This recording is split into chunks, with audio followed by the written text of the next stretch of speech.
What are the characteristics of the relationship between bonds and commodities across different economic scenarios? The bond-commodity relationship is shaped by inflation expectations, economic growth, and central bank policies. Here's a breakdown how this relationship plays out.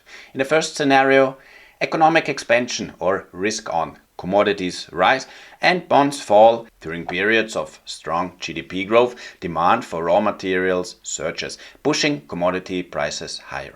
High inflation expectations lead to rising interest rates, which causes bond prices to fall. Investors favor riskier assets like stocks, commodities over low-yielding bonds. For example, in the mid-2000s commodities boom, from 2003 to around 2007, global economic expansion, particularly China's rapid industrialization, drove commodity demand.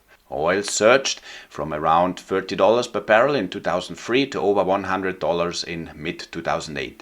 Bond yields rose steadily as inflation expectations increased. The US 10-year Treasury yield climbed from around 3.5% in 2003 to 5.25% in mid-2007, reflecting concerns about overheating growth and inflation. Accordingly, in this period, commodities outperformed while bond prices fell as yields rose in response to strong growth and inflation concerns. The second scenario, economic contraction or risk off environment. Bonds rally and commodities fall.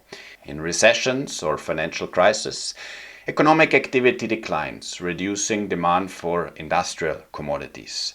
Investors flee to safe haven assets like treasuries, driving bond prices up and yields down. Central banks cut interest rates, supporting bond prices but hurting commodities.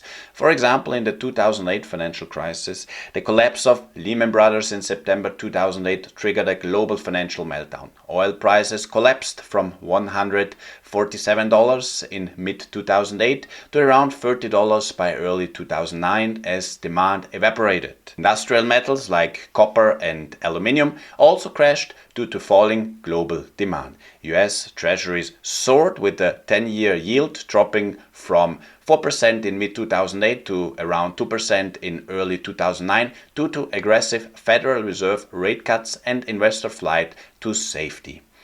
What is the takeaway from this example? Bonds significantly outperformed while commodities plunged as economic activity stalled. What happens during periods of monetary easing? Both bonds and commodities can rise. Central banks lower interest rates or engage in quantitative easing, QE, to support economic recovery.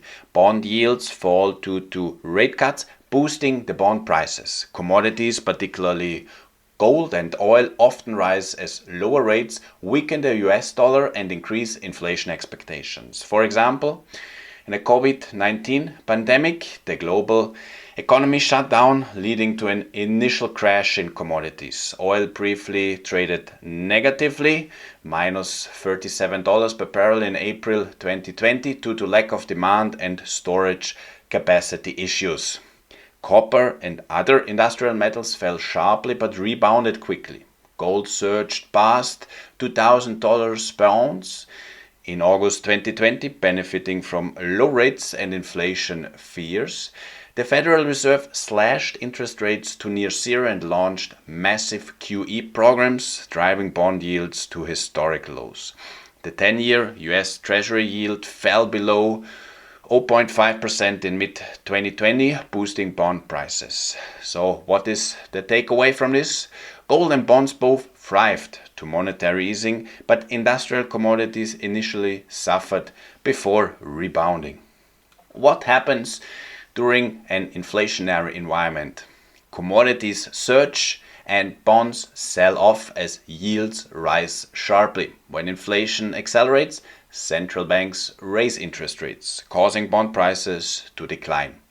Commodities, especially oil, gold, and industrial metals, act as inflation hedges, leading to outperformance. Rising bond yields increase borrowing costs, creating headwinds for economic growth.